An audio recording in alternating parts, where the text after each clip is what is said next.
Welcome to the Not Alone with Melissa Sue Methvin. Today, I have a very special guest, Dr. Brett Gilbert, which is so dear to my heart, has become a friend now. And he is a clinician. He is also an educator. He is also a motivator in dentistry. Had the pleasure to be on his podcast on the cusp in September, I believe, September, October of last year. And he's just been a big supporter of my journey of growth along the way and a big supporter of my book and my message. So here he is today. And I want to share his message and his story because I think it'll make an impact in the dental community. Awesome. Thank you so much. I'm so grateful to be here. And yes, a big fan of all the great work you're doing. Loved your book. Loved having you on the podcast, learning more about your story. And just honestly, Melissa, watching you live your life at this point and the way that you're documenting it, it's truly an inspiration. And I'm just really excited to chat with you and to help anyone out there because I think we all go through struggles in life. We all go through triumphs, but the world is really our inner world. The world inside of your own skin is the one part of this world we can control.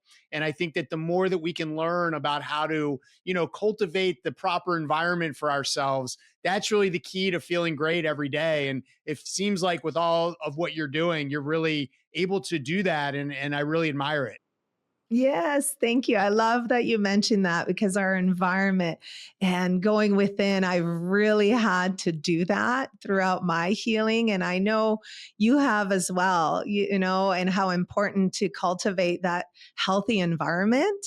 And I I have to work at it on a constant basis. And sometimes I kind of pivot a little bit. I'm like, oh, I need to come back in alignment and become in harmony. So I would just love to share a little bit about your story because I know, you had a time in your life as a dentist that it was so overwhelming and close to burnout. So I'd love to kind of share that journey, but also how you stepped into healing and the grieving and finding that how you came along to do that process to where you're at now.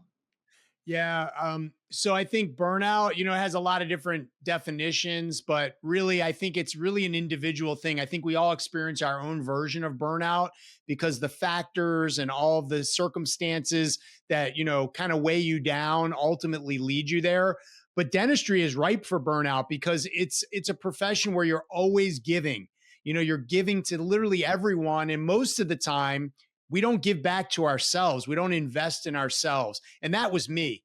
So my burnout, my first, like, where I was like, oh my gosh, like, I'm burnt out. In fact, I started to Google the symptoms of burnout. And when I got to BUR, I realized before I even got a result that I was burnt out. And so I was 43 years old. I had been in practice already for 15 years.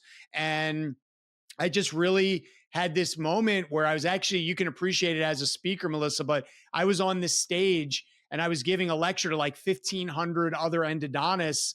And it was a big moment. And I performed really well, but I had made a big mistake on one of my slides.